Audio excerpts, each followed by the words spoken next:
শরীফুল হক ডালিম, যিনি মেজর ডালিম নামেই বেশি পরিচিত, দায়িত্ব পালন করেছেন বাংলাদেশ সেনাবাহিনীর একজন সামরিক কর্মকর্তা হিসেবে। 1975 সালের 15ই আগস্ট তৎকালীন রাষ্ট্রপতি শেখ মুজিবুর রহমানকে সপরিবারে হত্যার সঙ্গে তিনি জড়িত ছিলেন, যেটি শেখ মুজিব নিহত হওয়ার পর মেজর ডালিম নিজেই বাংলাদেশ বেতারে ঘোষণা দেন। মেজর ডালিম বলছি, এখন হতে সারা দেশে সামরিক আইন জারি করা হলো। 1975 পরবর্তী গণপ্রজাতন্ত্রী সরকার তাকে বিদেশে বাংলাদেশি দূতাবাস পদে নিয়োগ দেয়। পরে আওয়ামী লীগের শাসনামলে শেখ মুজিব হত্যা মামলায় মেজর ডালিমকে মৃত্যুদণ্ডাদেশ দেয়া হয়, কিন্তু এর আগে থেকে আত্মগোপনে চলে যান তিনি।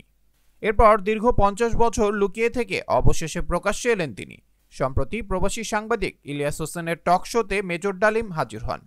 লাইভে 50 বছরের অনেক প্রশ্নের উত্তর দিয়েছেন তিনি। বিশেষ লাইভে যুক্ত আছেন বীর মুক্তিযোদ্ধা মেজর ডালিম বীর বিক্রম শিরোনামের লাইভে যুক্ত হন সাবেক এই সামরিক কর্মকর্তা। ইলিয়াসের নিজের ইউটিউব চ্যানেলে প্রচারিত টক শোটি মুহূর্তেই ভাইরাল হয়। টক শোতে বাংলাদেশের মহান মুক্তিযুদ্ধের ইতিহাস ও 75-এর 15ই আগস্টের নেপথ্যের ইতিহাস তুলে ধরেন বিদেশে নির্বাসিত আলোচিত এই সাবেক সামরিক কর্মকর্তা। টক শো শুরুতে মেজর ডালিম বলেন, দেশবাসীকে, বিশেষ করে নতুন প্রজন্মের ছাত্র জনতাকে যারা আংশিক বিজয় অর্জন করেছেন তাদের লাল শুভেচ্ছা জানাই। বিপ্লব একটি সমাজ, যে কোনো রাষ্ট্রে এটি চলমান প্রক্রিয়া। সেই অর্থে তাদের বিজয় এখনও পুরোপুরি অর্জিত হয়নি, তার জন্য আরও সময় প্রয়োজন। এ সময় 24-এর গণ অভ্যুত্থানের নেপথ্যের নায়ক ছাত্র জনতাকে পরামর্শ দিয়ে তিনি বলেন, সম্প্রসারণবাদী হিন্দুত্ববাদী ভারত যার কবজায় আমরা প্রায় চলে গিয়েছি, সেই অবস্থান থেকে সেই 71-এর মতো আরেকটা স্বাধীনতা অর্জন করতে হবে, তা না হলে বিপ্লব ব্যর্থতায় পর্যবসিত হবে। এ সময় 15 আগস্টের হত্যাকাণ্ড সম্পর্কে তিনি জানান, এটি বিচ্ছিন্ন ঘটনা ছিল না, বরং মুক্তিযুদ্ধের সময় থেকেই এর শিকড় বিস্তৃত ছিল। তিনি বলেন, শেখ মুজিব স্বৈরাচারী শাসন চালু করেছিলেন, যা সাধারণ মানুষের মধ্যে ক্ষোভ সৃষ্টি করেছিল। তার শাসনের অবসান ঘটানো ছিল সময়ের দাবি।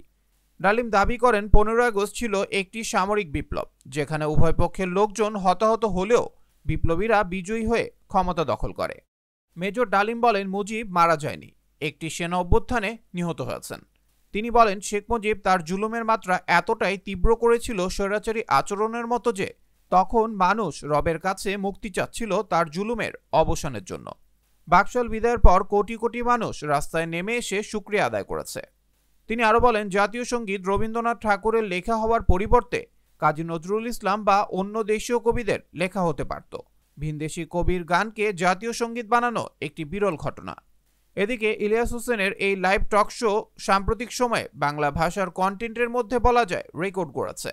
লাইভ সাক্ষাৎকারটি 17 ঘন্টায় দেখেছেন 65 লাখেরও বেশি মানুষ, আর মন্তব্য করেছেন 38,000-এরও বেশি।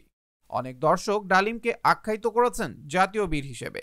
কেউ বলেছেন, আমার বাবার বলা ইতিহাসের সাথে ডালিমের কথা মিলে যায়। আবার কেউ বলেছেন, আজ বুঝলাম আমাদের ইতিহাসের অনেক অজানা দিক রয়ে গেছে। এই সাক্ষাৎকার শুধুমাত্র একজন প্রাক্তন সেনা কর্মকর্তার কথা নয়, এটি মুক্তিযুদ্ধ ও পরবর্তী সময়ের ইতিহাসের গুরুত্বপূর্ণ দলিল। মেজর ডালিমের এই প্রকাশ্যে উপস্থিতি ইতিহাসের অজানা অধ্যায় নিয়ে নতুন আলোচনার সুযোগ সৃষ্টি করেছে। আবরার আহমেদ মাহি, দেশ দেশান্তর।